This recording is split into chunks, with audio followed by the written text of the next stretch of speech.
Ok, y entonces, buenas noches nuevamente.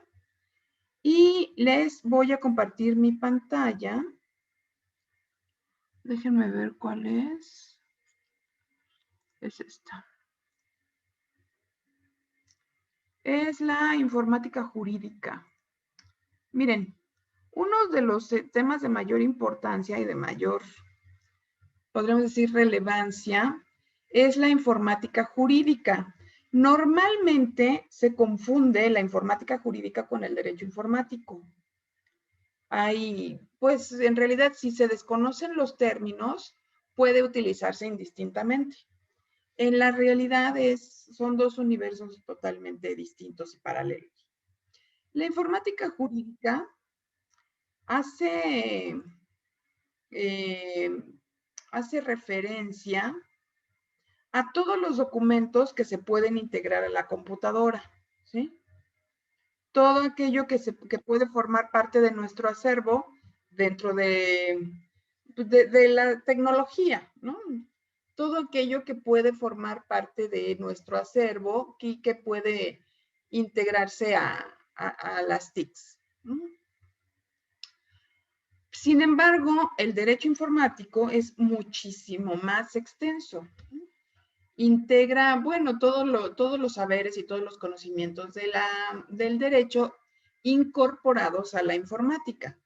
Ya vieron que hemos hablado de los derechos humanos, de las garantías, de los mecanismos para hacer valer nuestros derechos, ¿no?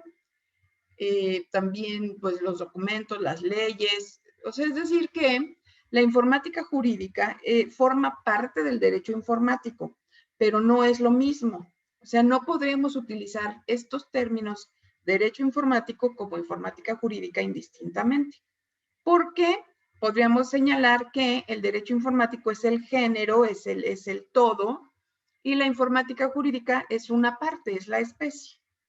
Se hace referencia a una parte del derecho informático, pero no abarca todos los temas. ¿Por qué?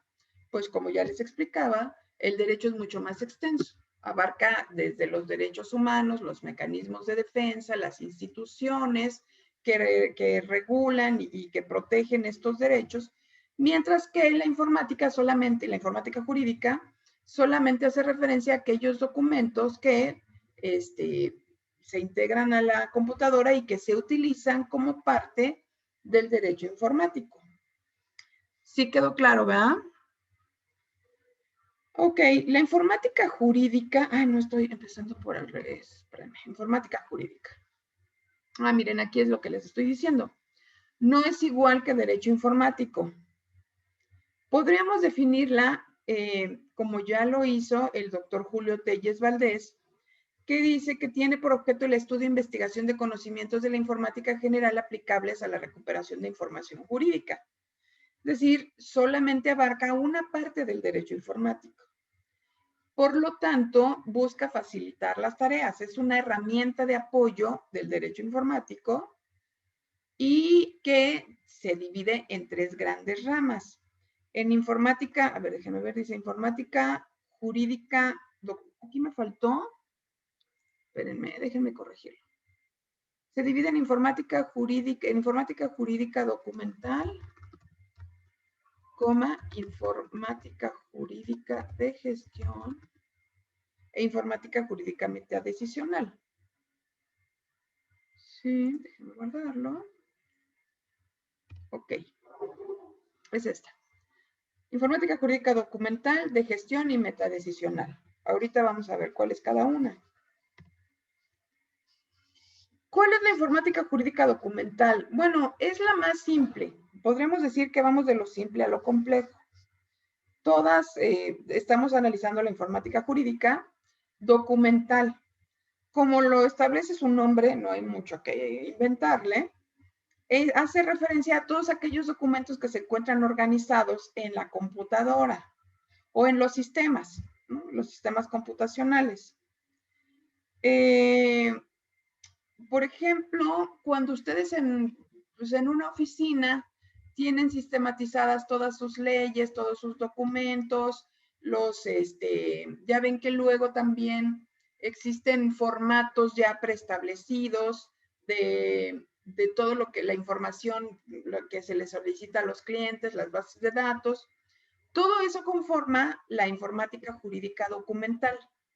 O sea, todos los documentos que forman parte de un bagaje relacionado con el derecho. Y luego dice, está altamente extendida ya que facilita el trabajo que se lleva a cabo en despachos, notarías, oficinas, entidades, ¿no? También tenemos, por ejemplo, los expedientes electrónicos, que es la integración, ¿cómo se llama? Cuando escaneas todos los expedientes, todo el contenido de un expediente, forma parte de la informática jurídica documental, ¿no? O sea, no tiene mayor relevancia. Esta es la más sencilla de las informáticas jurídicas. Luego viene la informática jurídica de gestión, que ya tiene algún grado de complejidad. Podríamos dividirla en 3 ramas, ¿no?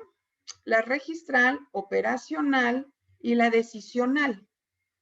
La registral, bueno, como su nombre lo establece, archiva y lleva un control, es decir, un registro de todos los documentos que se van generando en materia, o todos los archivos que se generan en materia jurídica.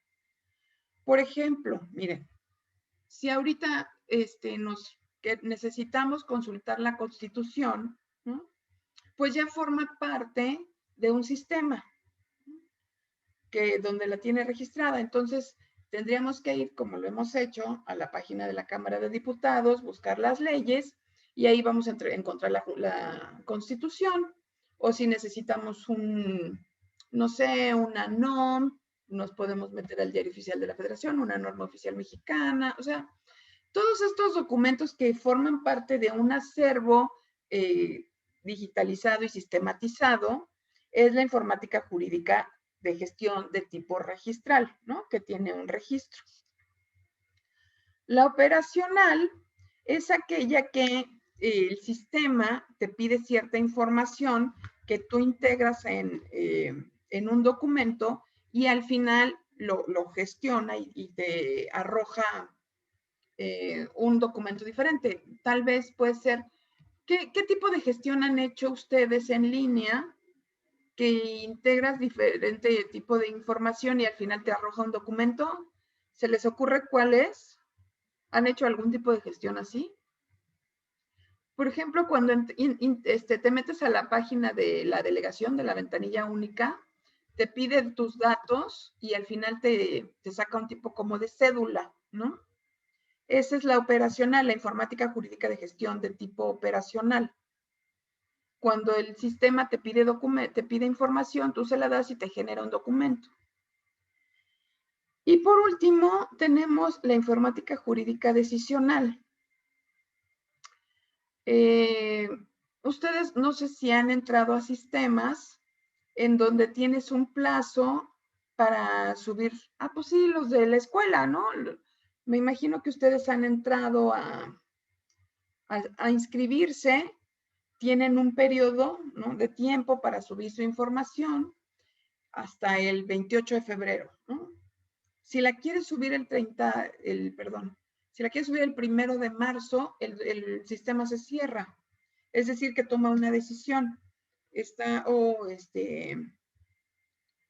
sistema está, ¿cómo se llama? Cuando tú le das la instrucción, el sistema tiene la instrucción de cerrarse a tal hora, ¿no? Ya toma una decisión. O si no integras otro documento adicional, no te tiene como validado ese proceso, ¿no? Ok, digamos, esas decisiones, esas tomas de decisiones, como ustedes tal vez la han vivido en el registro, en el proceso de inscripción o reinscripción, pues es muy parecida a la informática jurídica decisional, bueno, de gestión de tipo decisional, pero únicamente aplica para aquellos documentos de orden legal o jurídico. ¿Sí? Ustedes realizan un trámite y el sistema toma decisiones. Si ustedes se pasan de ciertos parámetros, el sistema se cierra. Por ejemplo, estoy pensando, Cuando tú entras a la página del Tribunal Federal de Justicia, integras tu información para la presentación de una demanda y adicionalmente tienes que anexar los documentos que te va pidiendo el sistema, ¿no? Por ejemplo, el acto reclamado, la firma del representante legal, el acta constitutiva, la firma electrónica, el acta constitutiva, ¿no? O sea, tú vas integrando los datos de tu demanda y el mismo sistema te va pidiendo información adicional conforme a los datos que tú le vas insertando. Si al final del proceso tú no integras la información que el mismo sistema te requiere, no te da el paso a la siguiente operación, ¿no? El sistema no te da por validado la incorporación o la presentación de tu demanda. Entonces, este tipo de sistemas ya son más desarrollados, ¿no? Que simplemente cuando tú tienes una base de datos o cuando tienes un sistema de normas, como son los otros dos ejemplos, aquí el sistema ya puede tomar decisiones y forma parte de, pues no sé, de otro, de un sistema jurídico. Entonces, estos sistemas se denominan informática jurídica de gestión decisional. ¿Dudas? ¿Comentarios? Profesora, yo tengo bueno, es que no entendí muy bien lo de operacional, pero, por ejemplo, esta puede ser cuando vas a sacar tu acta de nacimiento, ve que ya ahora es a través de unos módulos que Puede tú ser. utilizas. Puede ser cuando tú vas a solicitar tu acta de nacimiento, pues es informática jurídica porque es un sistema jurídico, ¿no? Un sistema de cómputo, ¿cómo se le diría? Un sistema, ¿qué? Informático jurídico, ¿no? Entonces, sí, la operacional es cuando ya tienes documentos preestablecidos y te va a arrojar un resultado, ¿no? Yo les daba el ejemplo de la ventanilla única, pero seguramente ustedes nunca han hecho ese tipo de trámite. Pero es muy parecido a como si tú crearas tu acta de nacimiento, ¿no? La información te la va pidiendo y con lo que tú mismo vas enriqueciendo el sistema, al cerrarlo, el mismo sistema te da un documento nuevo. Por ejemplo, también está el aviso de privacidad. Anteriormente, el INAI tenía un sistema que te iba pidiendo información que tú integrabas y cuando concluías todo ese proceso, te arrojaba tu aviso de privacidad. Actualmente ya no te lo da, pero era información que te iba solicitando el sistema. Y cuando apretabas ya fin del proceso, te daba así todo un aviso de privacidad. Bien padre, que antes era muy fácil hacer tu aviso de privacidad. Entonces, esa es la informática jurídica de tipo operacional. Cuando tú integras el sistema y te arroja un documento legal. ¿Sí o no? ¿Quedó más claro o no? Muchas gracias. ¿Sí? ¿Alguien más? ¿No? Bueno, y finalmente nos vamos a la informática jurídica metadecisional. Como ustedes ya saben, supongo que ya a estas alturas ya saben que todo lo que diga meta requiere de muchísima información, ¿no? O sea, la denominación meta, ¿qué significa meta? ¿Más allá? No, eso es... ¿Qué significa meta? No, no lo han visto. ¿Ustedes ya vieron los metadatos? Sí, son datos sobre los datos, ¿no? ¿Algo ¿Pero qué así? significa el prefijo meta? ¿Tú te acuerdas? No, solamente nos han dicho la definición de eso de metadatos. Metadatos, ajá. O sea, todo lo que tenga el prefijo meta es así de muchísima información. Déjenme ver, prefijo ¿Qué me dice Google? Si le Sí, es pregunto. más. ¿Mandé? Meta sí es más allá. ¿Verdad que sí? Meta es algo muchísimo. A ver, prefijo meta. Le estoy preguntando a mi celular, ¿eh? Meta. O sea, de metadatos, ¿no? Meta. Prefijo meta. Después o más allá. Ajá. Es un prefijo usado en español para indicar un concepto que es una abstracción sobre otro concepto. Usado para completar o añadir algo acerca de este último. Sí, o sea, cuando hablas de metadatos, son los datos de los datos de los datos de los datos, ¿no? Muchísima información. Y necesitas supercomputadoras para poder procesar los metadatos, ¿no? ¿Sí estamos bien o no? ¿Vamos juntos o ya me despegué? ¿Qué opinan? Sí, profesor, vamos bien. ¿Verdad que sí? Entonces, siempre que veamos meta, significa muchísimo. Datos de datos, o meta es la información de la información de la información de más allá. ¿Okay? Entonces, si esto lo integramos a la informática jurídica, significa que estamos procesando mucha información de tipo legal. Entonces, lo que busca este tipo de informática jurídica es que el sistema pueda procesar toda esta información para que nos arroje un resultado con base en estudios y estadísticas previos. Por ejemplo, o sea, ustedes llegan con un abogado y le comentan que, ¿qué se les ocurre? Que su pareja o esposo o esposa, ¿no? Que su esposo o su esposa y ustedes no pueden tener hijos. Por decir, es un ejemplo, ¿no? Mi esposa y yo no podemos tener hijos, o mi esposo y yo no podemos tener hijos. Entonces hemos pensado en adoptar. ¿Qué nos recomendaría? ¿Cuál es el país a donde podemos viajar que es más fácil adoptar niños? ¿No? Por decir un ejemplo, ¿eh? Entonces, como ese sistema legal procesa muchísima información, entonces tú ingresas tus datos y el mismo sistema te puede decir, ay, pues no sé, ¿dónde les gusta?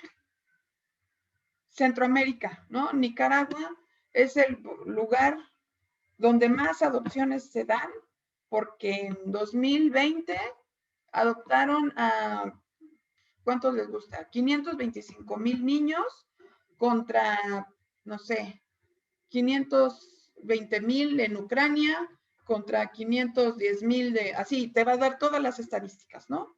Entonces, por estadística, el lugar más apto en el mundo para adoptar un menor es Nicaragua. ¿Sí? ¿Me explico? Entonces es un sistema donde tú se supone que vas a insertar vas a integrarle información, un problema legal, y el sistema te va a dar una solución legal. Ajá. Entonces dice, se encuentra menos extendida en general. ¿Por qué creen que se encuentra menos extendida en general? Pues porque lo normal es que asistas con un abogado, ¿no? O sea, no, como para qué vas a ver un sistema computacional, es más fácil te genera más confianza ir a ver a un abogado. O por ejemplo, un problema normal. Oiga, fíjense que yo tenía 23 años trabajando en la misma empresa y ayer ya no me dejaron entrar, me quitaron ¿cómo se llama? Credencial para ingresar al trabajo, me la pidieron, me la retiraron y me dijeron que estoy despedido. ¿Ah? Entonces, toda esa información se la puedes integrar a un sistema y el sistema pues te va a informar, no sé, cuánta gente ha despedido esa empresa, cuánta gente la ha despedido en el último año, cuántas demandas se han interpuesto, cuántas se han ganado, cuántas se han perdido, qué probabilidades hay de que tú ganes tu demanda, qué probabilidades hay que te tengas que amparar, ¿no? Porque obviamente un sistema de cómputo, un sistema computacional no te va a arrojar la misma información que te arroja un abogado, ¿no? O sea, si a mí me viene a ver una persona y me plantea ese problema, yo le voy a decir, mira, lo que tienes que hacer es que presentar una demanda, la vamos a tener, te voy a preguntar estos datos, cuánto ganabas, cuánto, o sea, yo le voy a dar otra información, digamos, más apegada a la realidad humana, ¿no? Mientras que un sistema de cómputo te va a dar, pues, metadatos, ¿no? Estadísticas, qué probabilidades tienes de ganar, si demandas, los que han estado en las mismas condiciones que tú, que demandan empresas de manera similar, han ganado tanto, o sea, te va a dar otro tipo de información que yo obviamente no lo puedo dar a mi cliente, ¿no? Sobre todo basada en estadísticas y en generalidades, dónde se han interpuesto más demandas, qué pasa si la interpongo aquí, si la interpongo antes de un mes, cuánto tiempo me tarda en resolver el tribunal, si la interpongo después de mes y medio, cuánto tiempo tarda en resolverme. No sé, es información también muy valiosa, muy importante, pero que se basará en metadatos, en otra. O sea, es decir que la computadora pues va a tener otro tipo de interpretación de un mismo problema del que podría tener un ser humano. ¿Dudas? ¿Comentarios? Ahora, ¿qué tan utilizada está este tipo de informática jurídica? Pues en realidad lo desconozco, pero no creo que actualmente una computadora te pueda resolver un problema legal. Supongo que ya deben de estar iniciando, ¿no? Este tipo de operaciones. Yo sé que ya hay robots legales, pero no es común que los clientes, que la gente acuda con ellos todavía, ¿no? Siempre será mejor acudir con un abogado. Bueno, no siempre será mejor. Por el momento es mejor acudir con un abogado que con un sistema de cómputo, ¿no? Por muy metadecisional que sea. Pero seguramente en el futuro, no sé, ¿cuántos años les parece que va a suceder esto? ¿Unos 20 años? Alguna vez leí un artículo de las carreras que van a desaparecer. Y por supuesto, pues la de ustedes no va a desaparecer en 10 años. Al contrario, se va a fortalecer más. Pero, por ejemplo, me sorprendió que la de contaduría es una de las carreras que va a desaparecer. No tanto desaparecer de la faz de la tierra, pero sí se va a reducir. ¿Por qué? Porque los sistemas de cómputo va a pasar esto, ¿no? Van a empezar a procesar información y los mismos sistemas te van a hacer tus declaraciones anuales o tus declaraciones de impuestos, y los que van a nutrir los sistemas obviamente van a ser los contadores, pero en un número mucho menor, ¿no? Es decir, ahorita todo el mundo necesitamos contratar un contador, pero en cuanto la información de los sistemas informáticos se extienda, se amplíe y sea mucho más amigable introducirte al sistema que ir a ver a un contador, o mucho más económico, pues la demanda de contadores se va a reducir y la gente se va a dar cuenta que no tiene motivo, ¿no? No tiene como para qué ir a estudiar toda una carrera 5 o 4 años. Si no hay tanta demanda, si no hay trabajo, entonces mejor va a enfocar sus energías en otro tipo de carreras, y poco a poco contaduría pues va a tender a desaparecer. Eso leí, no me hagan mucho caso. Derecho, pues no lo creo, ¿no? Por muy sistema computacional, siempre va a hacer falta un abogado que te asista por ejemplo, en un juicio, ¿no? Que tengas que asistir a la audiencia, veo muy complicado que un robot pueda sustituir a un abogado, pero bueno, a lo mejor no estoy preparada para ese tipo de noticias, ¿no? En cuanto a mi carrera. Pero la de ustedes, por supuesto que por los siglos de los siglos, amén, va a estar ahí, no se preocupen. ¿Dudas? ¿Comentarios? ¿Les quedó clara la informática jurídica? Sí, no Sí, más. maestra. Sí, profesora. ¿Sí? Sí, maestra. Sí, profesora. Ok, entonces, bueno, pues con esto terminamos la unidad 1 y déjenme ver y nos vamos a la unidad 2 que trata sobre organismos y tratados internacionales. Entonces, el primer organismo que vamos a ver, obviamente es el más importante de todos, que es el de las Naciones Unidas. Miren, las Naciones Unidas tienen una historia muy importante, muy interesante. Como la conocemos actualmente, ¿no? La Organización de las Naciones Unidas no es la primera organización que se creó con este propósito. Ya se habían creado sociedades anteriormente, bueno, una sociedad anteriormente, la Sociedad de las Naciones, al término de la Primera Guerra Mundial. Es decir, ¿qué pasa? Viene la Primera Guerra. Entonces, hubo mucho dolor, muchos daños, muchas pérdidas, la humanidad sufrió demasiado y entre todos, ¿no? Procesando este dolor, se da cuenta la humanidad, valoran que hace falta crear un organismo internacional en donde únicamente los estados amigos de la paz puedan adherirse. ¿Cuál es el propósito de esta organización? El primero y más importante de todos, evitar la guerra. ¿Por qué? ¿Por qué la humanidad quiere evitar la guerra? ¿Cuál es el propósito? Si al revés, o sea, hay países que tienen basada su economía en la compraventa, en la venta de armas, ¿no? Pues mucha gente se hace muy rica, se obtienen muchos ingresos, o sea, es decir, que la guerra para algunos países es un gran negocio. Entonces, ¿cómo por qué ustedes piensan que se querría evitar la guerra? Si es un negocio. Joshua. Pues por todas las muertes, ¿no, profesora? Que puede haber.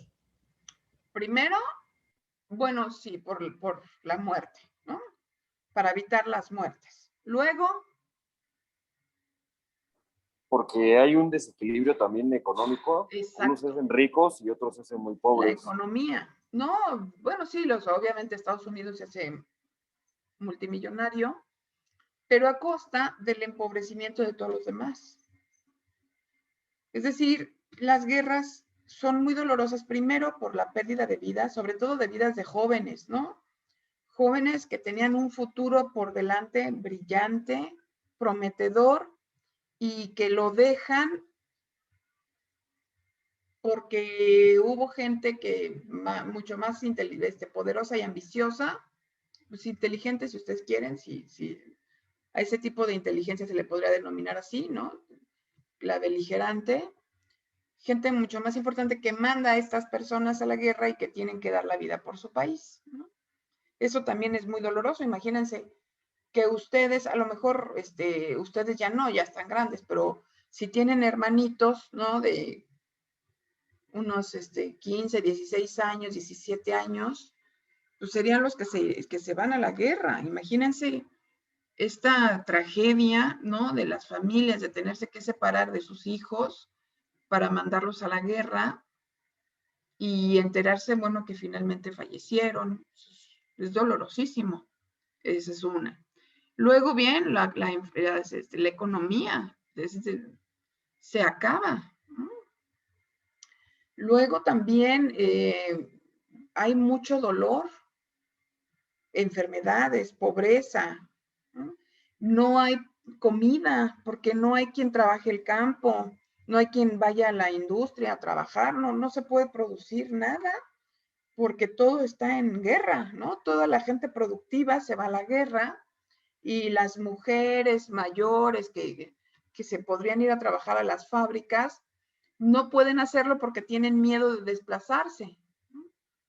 Entonces, por todos esos problemas que generan las guerras, los países trataron de llegar a una conciliación, a un acuerdo general y procuraron establecer un organismo internacional donde todos fueran amigos de la paz.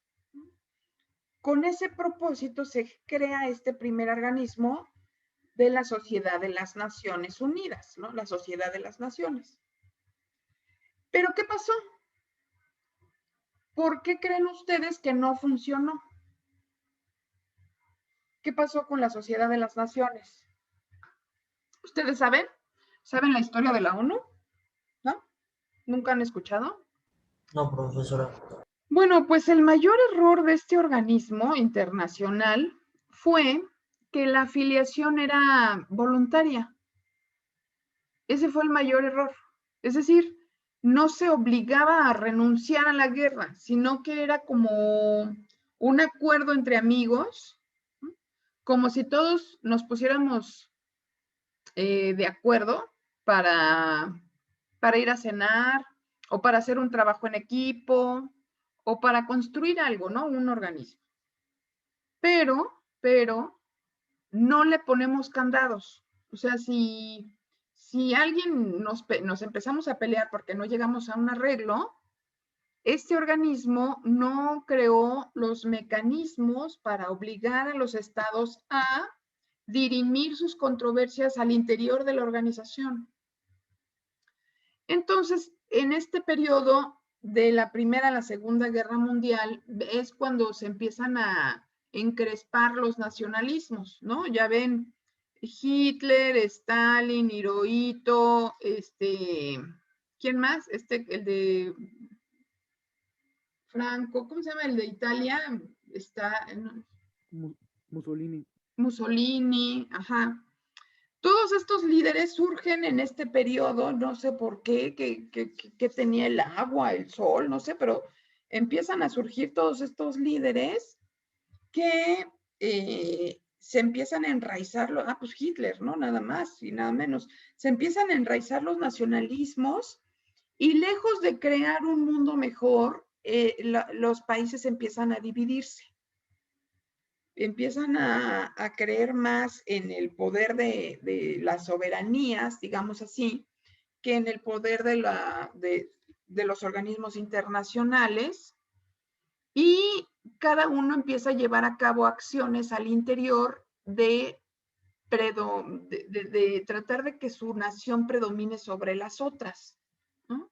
De yo soy más fuerte, más poderoso que tú y voy a conquistar el mundo, ¿no?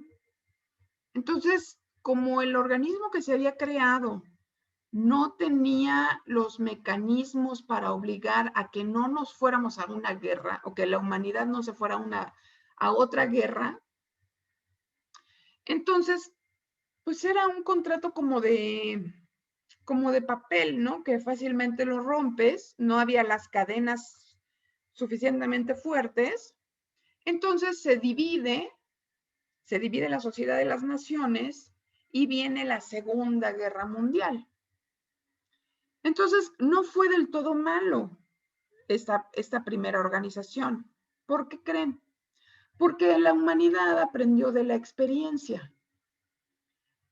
Y, en consecuencia, cuando termina la Segunda Guerra Mundial, todos convienen en que van a crear una nueva organización, pero esta vez van a establecer los mecanismos para que la adhesión no sea voluntaria, sino obligatoria.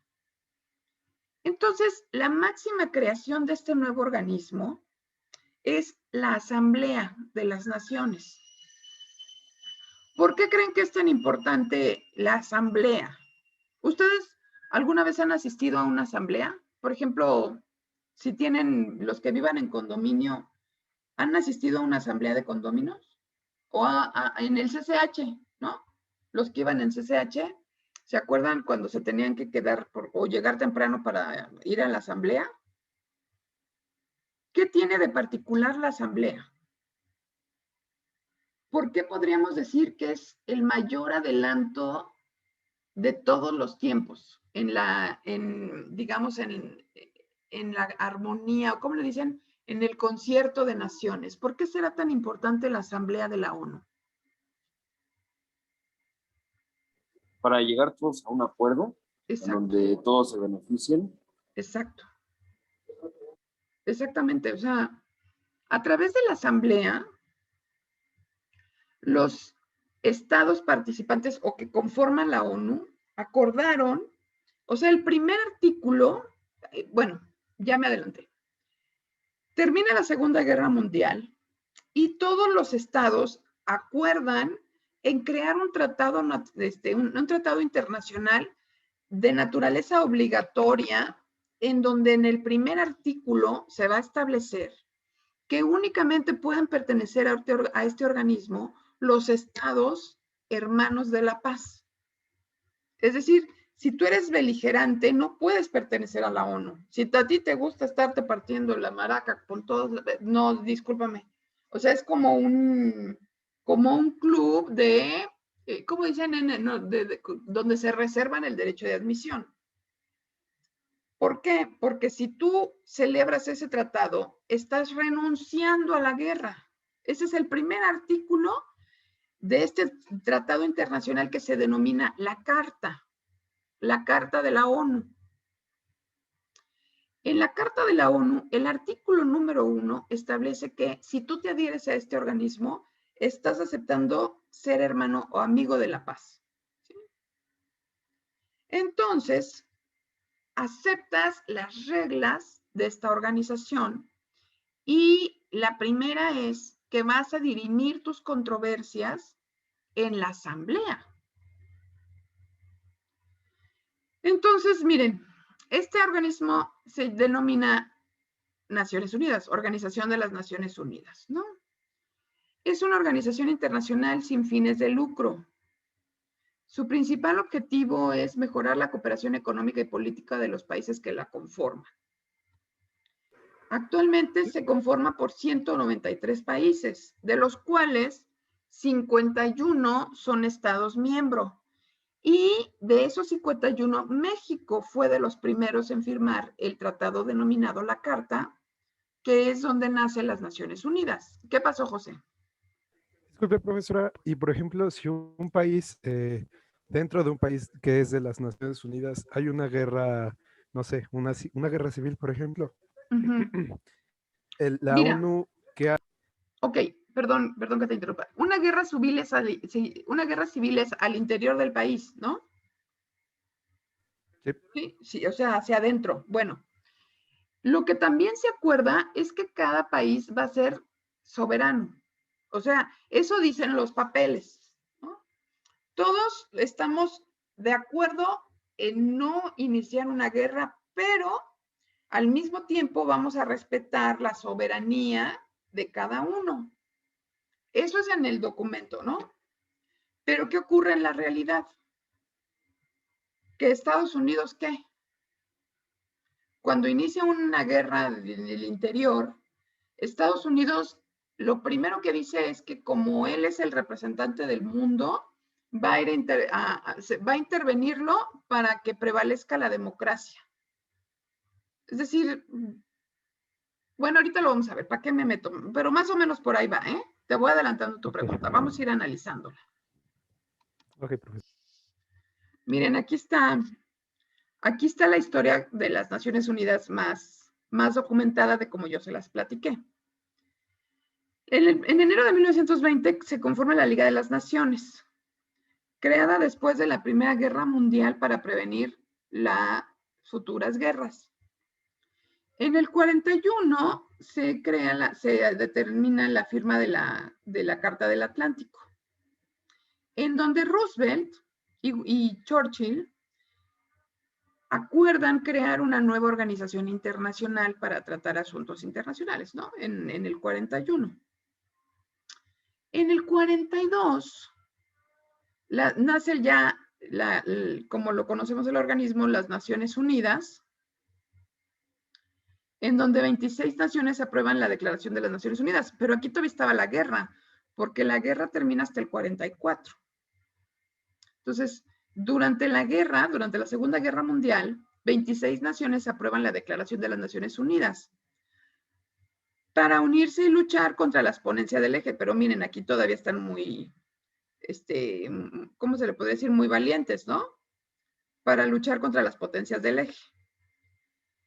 Luego, ya en el 45, cuando ya termina la Segunda Guerra Mundial y les dan en toda su maraca a las de las potencias del eje, pues a Japón y a la Alemania y todos, 50 países se reúnen para redactar la Carta de las Naciones Unidas. Este es el tratado internacional, la Carta. Luego, ya en junio, ¿por qué de octubre y luego junio? No lo sé, pero bueno.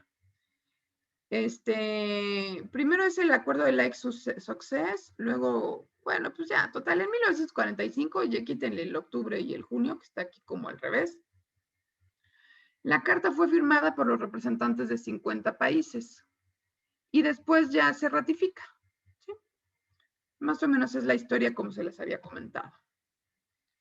Ok, aquí nos vamos a ver la estructura orgánica de las Naciones Unidas. Está actualmente compuesta, son 6 órganos principales, no son 5, son 6. Ahorita los vamos a ir viendo. Primero, la más importante es la Asamblea General, que es la reunión, lo que comúnmente así, de manera muy bonita, le llaman el Concierto de Naciones. ¿Por qué se le llama el Concierto de las Naciones?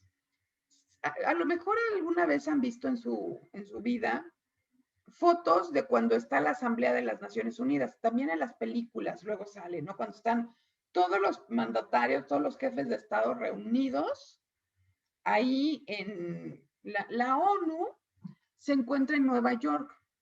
En Nueva York está el edificio de las Naciones Unidas y ahí es donde se reúnen todos los jefes de Estado de las 193 naciones que conforman la Organización de las Naciones Unidas, ¿no? Entonces, la Asamblea General es el órgano más importante, el principal y el que le da vida a la organización. Gracias a que todos se reúnen, ahí pueden dirimir sus controversias. Esa es la principal función de cualquier asamblea. Por ejemplo, les ponía el de la asamblea vecinal, ¿no? Cuando tenemos problemas en el condominio o también en la asamblea, pues en algún trabajo, o sea, la asamblea es la reunión precisamente como sociedad civilizada para no pelearnos, para no matarnos, para no ejercer la violencia, ¿no? Entonces, anterior a la ONU, los países podían conquistarse, podían iniciar guerras, podían llevar a cabo ocupaciones con fines de guerra para imponer sus ideologías. A partir de que nace la ONU, esto ya no es posible. Un país ya no puede conquistar a otro.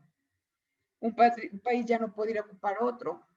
Aunque, por ejemplo, ustedes me dirán, bueno, ¿y qué pasa, por ejemplo, cuando Rusia tomó Ucrania, ¿no? O cuando Estados Unidos invadió Irak? O sea, ¿cómo me vienen a decir que ya no se puede si en las noticias dice que sí se pudo, ¿no? Ok, bueno. Efectivamente, Rusia invadió Ucrania y ese problema lo llevaron a la Organización de las Naciones Unidas. Entonces, la manera que actualmente se tiene para obligar a los países a que cumplan con los acuerdos establecidos en la Carta de la ONU es a través de las sanciones económicas. Por ejemplo, si Rusia invade Ucrania, va a recibir sanciones económicas. Y si Rusia no quiere pagar, entonces los demás países le van a establecer impuestos a sus mercancías. Por decir algo, Rusia vende vodka, ¿no? Entonces la Unión Europea empieza a establecer aranceles, o sea, tarifas al vodka que venga de Rusia. ¿Para qué? Para que la gente pues diga, a ver, el vodka Stalisnaya, ¿no? Vamos a suponer. El vodka Stalisnaya antes me costaba 200 pesos, pero como Rusia ha estado incumpliendo con los acuerdos de la ONU, en vez de 200 pesos ahora cuesta 500, ¿no? Porque le están poniendo aranceles. Entonces, ¿qué hace la gente? ¿Sigue comprando el vodka Stalisnaya? Si de 200 sube a 500, No. no, dices, quédense con su pinche vodka, ¿no? Muchas gracias, yo mejor me compro un oso negro y hago mi fiesta, ¿no? Entonces, a través de la imposición de sanción de aranceles, es como los otros países obligan a Estados Unidos, obligan a los que incumplen con los acuerdos que se llega en la Asamblea de la ONU. ¿Sí? Miren, dice, entre algunas de sus funciones, por ejemplo, aquí está la fotito. Dice, debatir cualquier cuestión relativa al mantenimiento de la paz y la seguridad internacionales. Hacer recomendaciones para fomentar la cooperación internacional en el campo político, el desarrollo del derecho internacional, la efectividad de los derechos humanos y las libertades. Y recomendar medidas para resolver conflictos entre países. O sea, ¿qué es esto, no? Si un país incumple, entonces los demás le imponen sanciones económicas. Es decir, que le van a poner aranceles a los productos de ese país para que los ciudadanos de los demás países restrinjan la compra. Entonces, cuando ya no te compran, pues como que sí la piensas, ¿no? Si te vas a volver a poner con los demás a las patadas o le bajas 3 rayitas a tu histeria, ¿no? O sea, ya ven que siempre cuando alguien comete una falta, por eso son las multas, ¿no? Porque cuando ya tienes que sacar dinero de tu bolsillo, pues ya te duele. No es lo mismo cuando te regañan que cuando te cobran una multa y te ponen una sanción económica. Pues no, ahí siempre a todos los seres humanos es donde más nos duele, en el dinero. Entonces, eso es lo que hace la ONU. Reúne a todos en una asamblea y se dirimen, ¿no? O sea, la palabra mágica es que se dirimen las controversias. Se dirimen las controversias significa que se resuelven o se hace lo posible por resolver los problemas. Y si los estados no están en la voluntad de resolver los problemas, entonces pasan al siguiente capítulo, que es la imposición de sanciones. Luego, otro de los organismos que integran la Organización de las Naciones Unidas es el Consejo de Seguridad. Actualmente, México forma parte de este Consejo de Seguridad. Este se integra por 15 miembros, ¿no? 5 de esos miembros son permanentes y 10 miembros son no permanentes. Por supuesto, México forma parte de los miembros no permanentes, ¿sí? Los 5 miembros permanentes son China, Francia, Rusia, Reino Unido y Estados Unidos. ¿A qué le suena esa lista? ¿Cómo a qué le suena? Porque esos son los miembros permanentes. ¿Por qué creen ustedes que son los miembros permanentes? ¿Mande? Porque son las potencias. Sí, pero también ¿por qué? O sea, ¿por qué quedaron en el Consejo de Seguridad de la ONU esas potencias? ¿Qué los hizo estar ahí? Estuvieron involucrados en una guerra, ¿no? ¿En cuál guerra? Ay, es que no me acuerdo si fue en la primera o en la segunda. No, pues no puede ser la primera. ¿Por qué no puede ser la primera? A ver, Oliver, ¿por qué no puede ser la primera? Ah, porque por lo que había comentado, ¿no? Hace un momento, ¿De qué? de que en la Primera Guerra Mundial, pues no era obligatorio, ¿no? Y en la segunda, pues llegaron a nuevos acuerdos. Exactamente. Entonces, ¿a qué te suena, Oliver, estos 5 miembros permanentes? a que ellos fueron los que lo fundaron en la Segunda Guerra Mundial, como ¿Por qué que motivo la fundaron?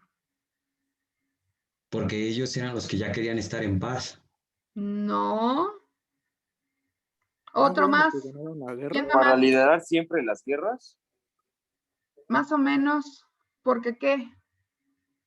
A ver, Porque ganaron. ¿quién escribe la historia? Pues claro, los que ganan, los ganadores. Ellos son los que ganaron la guerra. Acuérdense que estaban en contra de los del eje, que fueron Japón y Alemania, ¿no? E Acuérdense Italia. que Japón dijo, pues no quiero, no quiero y no quiero. Ah, ¿no quieres? Órale, va. Y le ponen, no, no voy a entender. No, no vas a entender. Órale, va, ¿no? ¿No? O sea, con 2 bombas tuvo Japón, nomás para entender, ¿no? Sí recuerdan eso, lo de Hiroshima y Nagasaki, ¿no? Entonces, pues, Japón pierde la guerra y se declaran como vencedores, pues estas potencias, China, Francia, Rusia, Reino Unido y Estados Unidos de América. Entonces, como ellos son los ganadores, pues ellos se repartieron el pastel. Y como parte de esa repartición, lo que ganaron fue que van a formar parte siempre del Consejo de Seguridad de la ONU. O sea, el que gana es el que reparte, ¿no? ¿Y cuáles son las funciones principales del Consejo de Seguridad? Pues mantener la paz y la seguridad internacionales, fomentar relaciones de amistad. Ay, sí, de amistad, ¿no? Primero van y te rompen los dientes y luego ya somos amigos. Cooperar en la solución de problemas internacionales y en el desarrollo del respeto a los derechos humanos y servir de centro que armonice los esfuerzos de las naciones. Y tienen distintos órganos subsidiarios que son el Comité contra el Terrorismo, bueno, todos estos. Ahora, ellos nunca se van a quitar de ese lugar. El Consejo de Seguridad van a ser miembros permanentes. Yo creo que la única manera que podría quitárseles ese lugar pues sería que hubiese una tercera guerra, pero pues quién sabe quién sobreviviría a una tercera guerra mundial, ¿verdad? Serían la única manera en que ellos podrían perder su calidad de miembros permanentes. Maestra, Pero, sí. ¿no cree que esto es una tercera guerra mundial?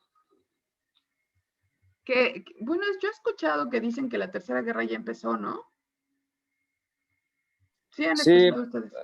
sí, pues bueno, yo creo, ¿no? A lo mejor yo con pensamientos conspirativos, ¿no?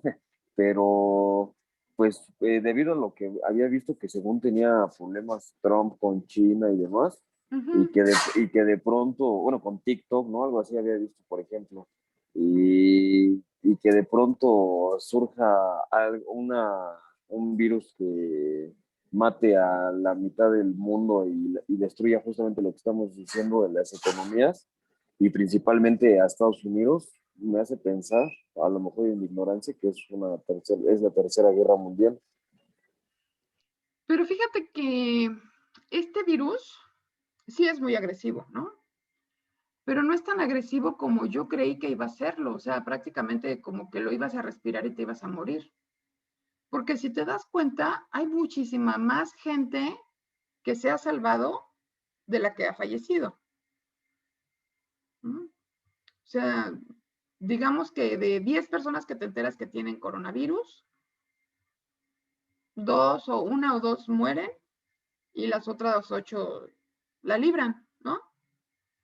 En cambio, ha habido otras epidemias en el pasado que no han sido tan benevolentes, ¿eh? Pero se suspendió, o sea, igual pienso con lo de la red 5G, que se suspende, o sea, no tanto para matar a las personas, ¿no? Sino para obligar de alguna manera a ocupar la tecnología que se necesita y en todo caso, pues, dar el paso a la red 5G también, que la mayoría es chino, creo, o no recuerdo bien si todo Sí, es es lo que dicen, como ¿no? Que la Huawei. red 5G es China. O sea, ¿tú crees que es un plan maestro del gobierno de China para obligar a los demás países a adoptar su tecnología? Pues no quisiera decir sí, pero Pero sí. sí, pero sí me inclino un poco más a esa teoría. O sea, no, digo, pues no hay nada comprobado ni nada de esto. Y de igual manera, digo, no sé si sea bueno estarlo diciendo, pero pues sí me da la impresión que sí es así. Pues mira, lo que sucede es que yo, bueno, y ustedes también, ¿no? Por ejemplo, en la Edad Media, la gente no sabía que así se llamaba esa etapa de la historia en la que ellos vivían, ¿no?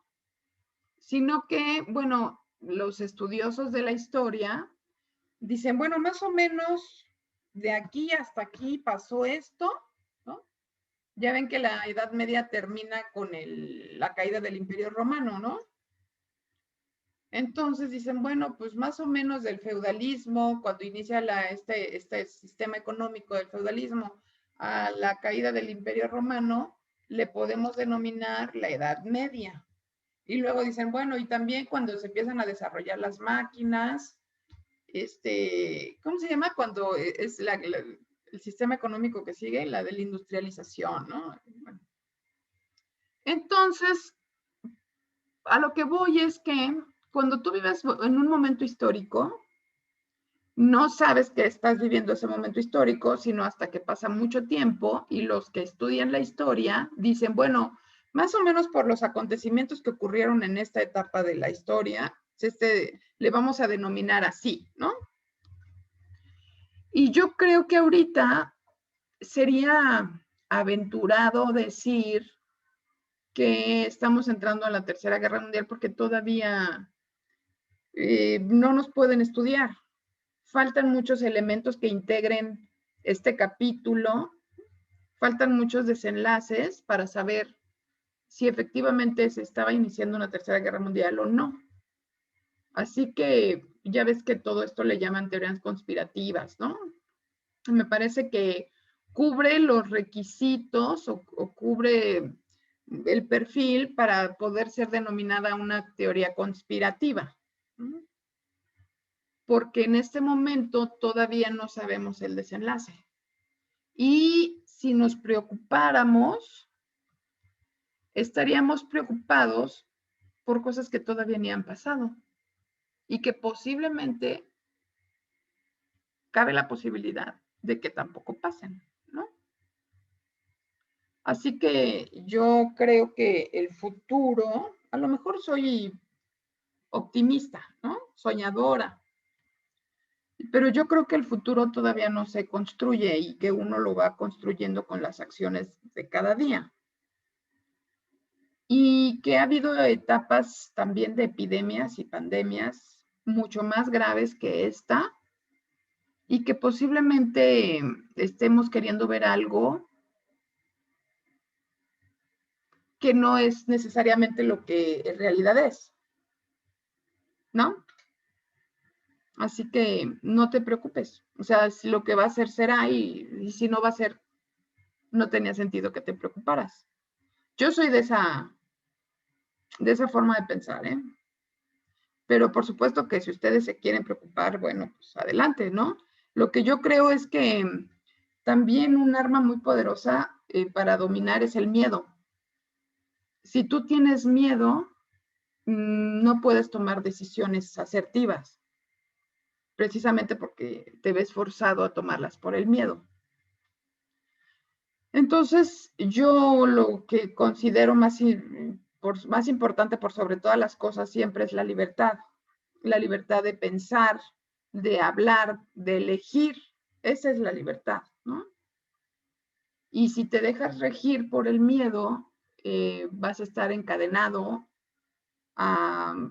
pues a los temores, ¿no? Que a lo mejor ni siquiera son reales. Entonces, yo creo que hasta este momento la ciencia ha avanzado mucho y ya sabemos que si nos lavamos las manos, si mantenemos una higiene, si no nos metemos a donde hay mucha gente por un tiempo prolongado, pues se ha comprobado científicamente que no te van a contagiar, ¿no? Eso ya está probado científicamente, lo otro todavía no. Entonces, pues practiques mejor esas acciones diarias, ¿no? De mantener una higiene, de lavarte las manos, de mantener la distancia, de no meterte a donde haya mucha gente, porque seguramente pues ahí te van a contagiar.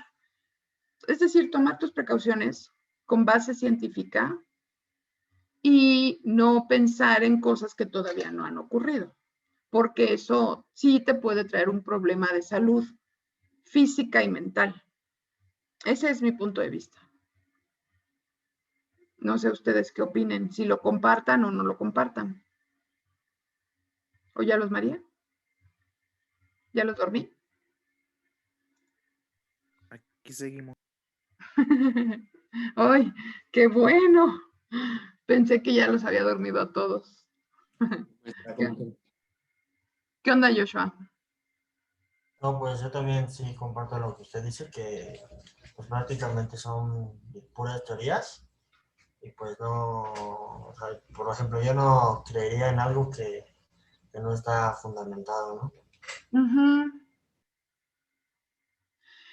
Miren, no sé si ustedes ya leyeron un libro que se llama 1984. ¿Alguien lo ha leído? Yo he oído hablar de ese libro, pero la verdad sí lo malinterpreta mucha gente, porque es nada más un libro donde habla sobre el totalitarismo de Stalin, pero no Ay, sé por qué de dónde sacan que es no, un no, libro que no, predice el no, no, futuro. Y no sé qué. no habla sobre el totalitarismo de Stalin, te contaron mal. ¿Qué pasó, Fernanda? Cuéntame. ¿Tú sí lo leíste? Ay, no. Es que desde ese rato que preguntó que qué opinábamos, Ah, perdón. iba a decir que igual hay muchas personas que piensan que esa pandemia tiene que ver con muchas que cada 100 años, algo así, hay una purga y todo eso. Entonces yo siento que también son cosas que nosotros nos inventamos y que creemos en eso, ¿no? Aunque no sea cierto. Bueno, sí hay pandemias cada cierto tiempo, eso también tiene una base científica, ¿no?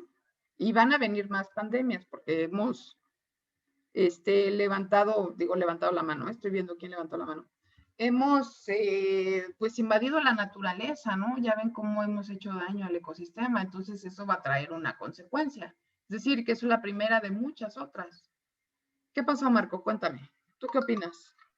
Sí, yo sí había escuchado un poco de ese libro maestro, no lo he leído, pero más o menos creo que habla sobre como si fuera un Big Brother, ¿no? Ándale, el gran De hermano. cómo estamos vigilados, ¿no? Hasta que Sí, ya no tenemos cierta privacidad. ajá. Está muy padre, ¿eh? Yo se los recomendaría. Fíjense que antes les dejaba leer ese libro, pero pues luego ya entraron las obras de teatro y como que dije, bueno, pues mejor que vean la obra de teatro, ¿no? Pero si quieren lo leemos, ¿eh? Ahorita hay muchas cosas que yo escucho en la tele, en la vida, en el periódico, y digo, ay, caray, como que esto yo ya lo había leído en un libro. ¿Mm? 1800, ¿qué, profesor? ¿Cómo se llama? 1984, con el Yo lo Big tengo. Brother, el gran hermano. Bien, está bien cañón. Y bueno, pero miren, vamos para otra regresada. Vamos a regresar desde el casetcito tantito. Si ahorita están nerviosos con la pandemia, con el encierro, con la Tercera Guerra Mundial, pues igual y leen ese libro y se me desmayan. Porque hay muchas similitudes entre la realidad que vivimos actualmente y 1984. Muchas, o sea, yo pensaría que George Orwell tuvo como una visión futurista y dijo, yo me imagino el futuro de esta manera, y se lo imaginó tan parecido a la realidad que se espantarían, porque se enterarían de muchas cosas que actualmente ocurren que ni se imaginan. ¿Qué onda, Leonardo? Cuéntame.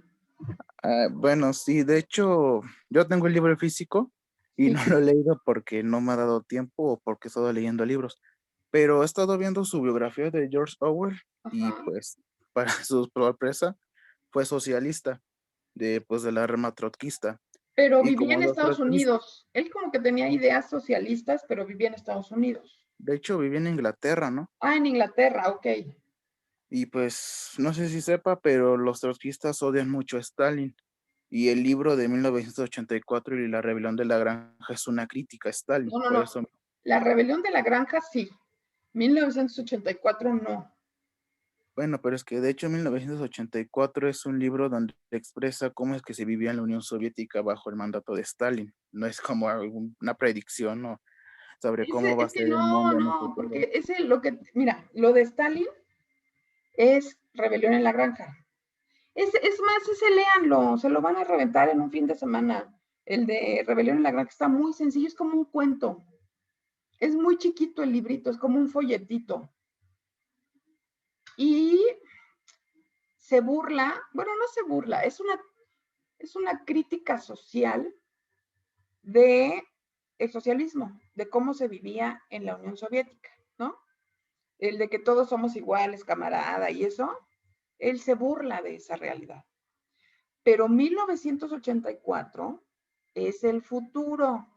¿Cómo iba a ser el futuro del mundo? La rebelión en la granja, es que los dos son de George Orwell, ¿no? Él escribió esos dos libros. Pero la rebelión en la granja es una crítica, una sátira de cómo vivía la Unión Soviética. Se burla de ellos, ¿no? En su carota. Pero en 1984 no. O sea, pues es toda la tecnología como la vivimos ahora, con lo que es el Gran Hermano, son los sistemas de videovigilancia. Cómo todo el tiempo estamos siendo observados en nuestras acciones, gestos, pensamientos, cómo se escribe la historia, los periódicos, la información en los diarios electrónicos, ¿no? Cómo cambiaban las cosas, cómo las modificaban. Es que sí tendrían, a lo mejor, no sé, si se quieren enterar de la realidad, lean 1984. Si quieren seguir con teorías conspirativas, pues está también, o sea, no hay bronca, ¿no? Pero si de verdad quieren saber lo que está pasando, lean bien. ¿Qué onda, Marco? Cuéntame tus penas. Sí, no, pues justamente lo que decía, ¿no? Que pues que podríamos decir que ya se acerca mucho a la realidad que vive actualmente China. Creo que China ya tiene sus propias redes sociales, incluso creo que están implementando como una metodología de pago con reconocimiento facial. O sea, imagínense qué increíble poder ir, no sé, un ejemplo, al Oxxo y poder solamente pagar con que escaneen tu cara, ¿no? Pero también ver el lado perverso de esto, de, pues de que cómo, de que pueden tal vez utilizar nuestros datos, ¿no? Como somos presos de esta parte. Claro.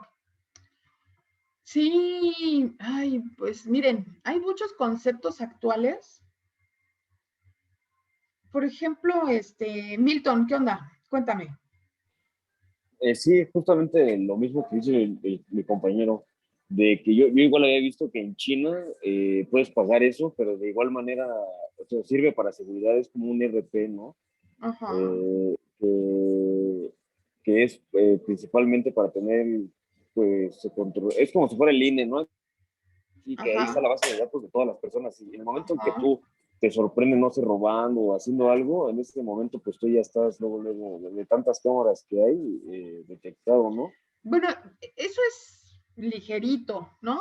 Cometer un delito, digamos, que eso tienes un control social, pero el pensamiento, porque en 1984 existe la policía del pensamiento. Entonces, las máquinas observan, por ejemplo, todos los días, pasan los 2 minutos del odio, ¿no? Entonces, todos tienen que ver la pantalla y lanzar maldiciones, ¿no? Ay, ay, malditos, a los de la oposición, por ejemplo, ¿no? Pareciera que es Twitter. Y si tú no lanzas maldiciones, entonces la policía del pensamiento se da cuenta que tú eres del otro bando, digamos, eres, en este momento, ¿no? Serías de los fifís. Ah. Entonces te está observando la policía del pensamiento a través de las cámaras y todos, cuando pasan los mensajes de odio, todos tienen que maldecir, ¿no? Y decir, no, malditos fifís, los odio y que no sé qué. Y si tú así como, no, peace and love, entonces la cámara te ve y dice, ah, ese sospechoso de ser fifí. Y cómo te empiezan a investigar y se meten hasta en tu vida personal, laboral, cómo te obligan a que, pues es la policía de pensamiento, ¿no? A enderezar tus pensamientos. Está muy interesante, ¿eh? 1984, o sea, si de verdad, si les interesa saber cómo se veía el futuro, el 2020 en 1984, lean ese libro. Y van a ver, bueno, se van a sorprender de tantas situaciones que vivimos actualmente que George Orwell las predijo en 1948, porque ese libro se llama 1984, pero George Orwell lo escribió en 1948. Se los recomiendo ampliamente. Si quieren, bueno, piénsenlo, porque no es un libro sencillo, ¿eh? No crean que es un libro que, o sea, tampoco es 100 años de soledad, pero no es Rebelión en la Granja. O sea, si ustedes quieren leer un libro sencillo que los va a hacer reflexionar de George Orwell, pues lean Rebelión en la Granja, lo van a leer en un fin de semana. Pero si quieren leer un libro que va a comprometer su pensamiento y los va a transformar de por vida, o sea, van a ser un antes y después en su vida, lean 1984. ¿Qué onda, Marco? Sí, maestra, igual no sé, pues mis compañeros hace mucho, bueno, hace como medio año mi hermano me recomendó un documental que se llama Coded Bias y es más o menos acerca del, muy parecido a lo del libro que nos menciona la profesora, porque hablan como del que ya hay algoritmos que tienen o sea, ya tienen prejuicios.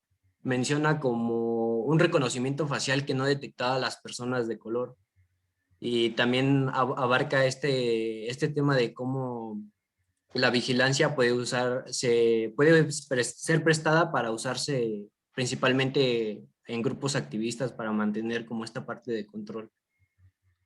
Claro, manejan tus prejuicios, por supuesto. Así son ahora los algoritmos, ¿no? Los sistemas de videovigilancia, por supuesto, pero también ¿ya vieron cómo se llama el dilema de las redes sociales? En Netflix. ¿Alguien ya lo vio? ¿No? Pues lo deberían de ver, ¿eh? Si quieren lo dejamos como tarea. Yo les dejo 2 actividades en el semestre. Uno es, más adelante cuando veamos propiedad intelectual, les dejo que me hagan un diagrama de flujo de cómo se registra una obra. Y otra tarea es que entren a la página del INPI y que me digan todos los servicios que ofrece. Pero al final del día, pues ustedes son informáticos, es decir, que lo que les interesa es saber cómo se registra una obra, mientras que la propiedad industrial, pues en realidad es sobre las marcas, patentes, modelos de utilidad, o sea, digamos que es otra rama de la propiedad intelectual que no necesariamente ustedes están tan obligados a conocer. Yo lo hago porque es un complemento a su aprendizaje, pero tal vez podría ser más efectivo para ustedes ver el dilema de las redes sociales, porque pues van a aprender más cosas, ¿no? Que la propiedad industrial. Entonces, a lo mejor les voy a dejar esa tarea este semestre, que vean ese documental en Netflix. ¿Alguien no tiene Netflix? ¿Alguien no puede ver un documental en Netflix? ¿Todos? Bueno, lo tomaré como un sí. ¿Mandé? Ah, no, nada. Ya me acuerdo que sí tenía. Ah, ok. Bueno. Por el momento. Por el momento. Entonces, si no tienen, pues no está tan caro, ¿no? 150 pesos el mes. Sí, pero es que casi no me gusta ver series de ahí, por eso. No, pero este es un documental. El del dilema de las redes sociales. Lo vamos a dejar más adelante. Cuando retomemos este tema de las tareas, Me dicen que ya cambiamos el de la propiedad intelectual, de la propiedad industrial, por el de las redes sociales, ¿sale? Pero tenemos todavía nos falta un poquito para llegar a esos temas. Se supone que en Semana Santa es cuando yo se los dejo, así que todavía estamos un poquito. Bueno, vamos a apurarnos, porque si no, no vamos a llegar a la Semana Santa. Ok. Vamos a seguir todavía con organismos internacionales y no nos apuramos. Ok. Bueno, ¿qué es el Consejo Económico y Social? Es otro organismo de la ONU que normalmente se le denomina el ECOSOC. Este trata de todos los organismos especializados que trabajan en conjunto con la ONU, pero que no dependen económicamente de ella o de ello, ¿no? De la ONU. Por ejemplo, temas económicos, sociales, culturales, de educación, de cultura, de salud, de trabajo, derechos humanos, medio ambiente. Por ejemplo, la OMPI, la Organización Internacional del Trabajo, la UNESCO, la de la cultura, la de los niños, ¿cómo se llama? La que protege a los niños. La UNICEF, ¿no? UNICEF, ajá, exacto, la UNICEF, la OMS, la OIT, bueno, todos estos organismos internacionales, el Banco Mundial, el Fondo Monetario Internacional, todos los organismos especializados internacionales no dependen de la ONU. ¿Por qué no dependen? Porque la ONU no les da cuotas a ellos para subsistir. Ellos solos subsisten a través de los servicios que prestan. Ajá. Esa es la primera gran diferencia de los organismos internacionales que no dependen de la ONU. ¿Por qué no dependen? Porque tienen su presupuesto. Ellos se autogestionan su presupuesto. Segundo, la ONU no les impone nada, sino que trabajan de manera conjunta. O sea, el proyecto de la ONU y de todos los organismos internacionales se supone tener un mundo mejor. Ese es el propósito de la ONU y de los organismos internacionales. Que por lo que ustedes se pueden dar cuenta, es bastante debatible ese propósito, ¿no? Sobre todo que haya tantos organismos internacionales, que la salud, que el medio ambiente, que el trabajo, que los niños, y cómo está el mundo lleno de contaminación ambiental. ¿Cuántos problemas hay en relación al trabajo, no? Los sueldos de miseria, la gente esclavizada, ¿qué más de la cultura, el desarrollo? O sea, yo creo que si hiciéramos un análisis exhaustivo de la ONU y de los organismos internacionales, han quedado mucho a deber a la humanidad. No han logrado de 1945 a 2020 ni la tercera parte de todos los propósitos que se han, ¿cómo se debería decir? Para no decir propuesto, para decir propósitos que se han propuesto, propósitos que han tratado de alcanzar, ¿no? Pero que bueno, al final, pues también es mejor tenerlos que no tenerlos con todos sus vicios, ¿no? Y con todos sus problemas. Es mejor tener estos organismos que no tenerlos. La Corte Internacional de Justicia es el órgano judicial principal de las Naciones Unidas que se encarga de resolver controversias entre países conforme al derecho internacional y emitir dictámenes sobre cuestiones jurídicas. Esta, contrario a los otros que están en Nueva York, esta, la Corte Internacional, se encuentra en La Haya, Suiza. Y la Secretaría, que es el secretario de la ONU, es la persona que se encarga de representarla a nivel internacional. Ahorita es ¿cómo se llama? ¿Cómo se llama este hombre? Es uno de Portugal. ¿Cómo se llama el secretario de la ONU? Ahorita les digo, espérenme. Aguántenme, el secretario de la ONU. Secretario de la ONU. Ahorita les digo cómo se llama. Es un de la ONU. ¿Cómo se llama? Es un señor de Portugal. Antonio Guterres. Se los voy a poner aquí, miren. Ay, ¿dónde está el chat? No encuentro el chat. A ver el chat. Aquí está. Antonio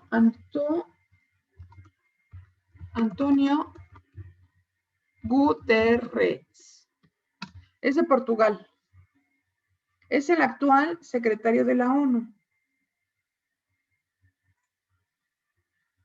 Sí, pues imagínense qué credenciales debes tener para ser el secretario de la ONU. Pues, una persona muy preparada, que hable muchos idiomas, que tenga una vida de defensa de los derechos humanos, que se haya encargado de buscar siempre la concordia, ¿no? Tanto entre los ciudadanos como entre los estados, entre las personas y los países.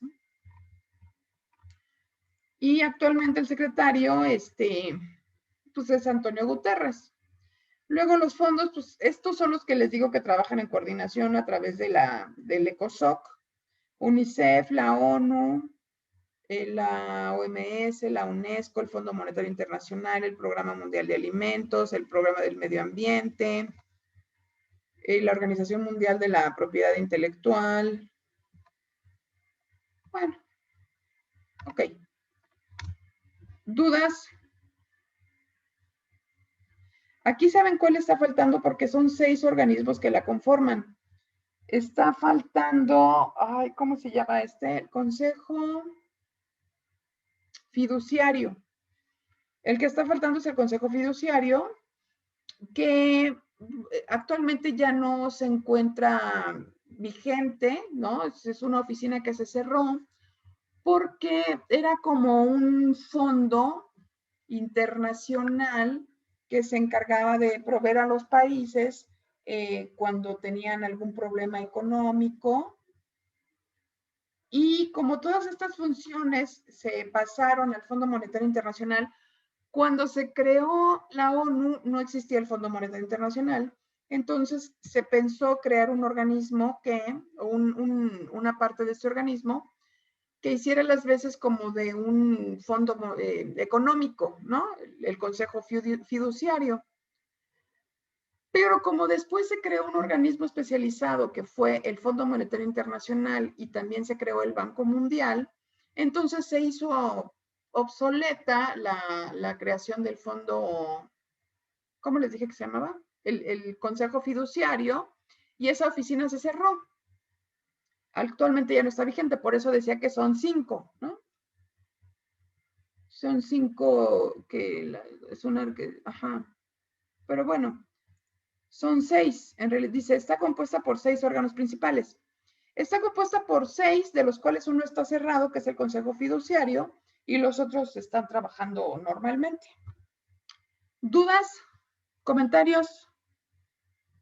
¿Nadie? No, maestra, todo bien. Todo bien, maestra. Gracias. Ok. Entonces, si quieren, aquí le dejamos. Yo, maestra. Mande. Bueno, más bien es duda para Marco, para ver si podía repetir el nombre. Es que no lo noté y sí me interesa buscarlo. ¿El documental? Sí, ¿Del documental? es que... Si quieres, sí, ponlo en el chat. Ah, sí, lo pongo en el chat, profesor. Gracias.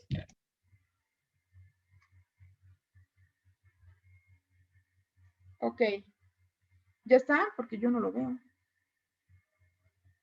No quiero borrar, digo, no quiero salirme de la... Coded Díaz, ok. Bueno. ¿Ese es el documental? Sí, profesora. Muy bien. Ok, chavos. Pues no habiendo otro asunto que tratar, se cierra el acta, siendo las 9:34 p.m. del día de la asamblea. Fernandita preciosa, muchas gracias por tu corazoncito. Ok, chavos, entonces, bonita noche. Cuídense mucho, ahorita voy a subir la clase. Cualquier cosa, ya saben que me pueden contactar por correo electrónico. Y si todo está bien, Dios mediante, nos vemos el martes, ¿sale?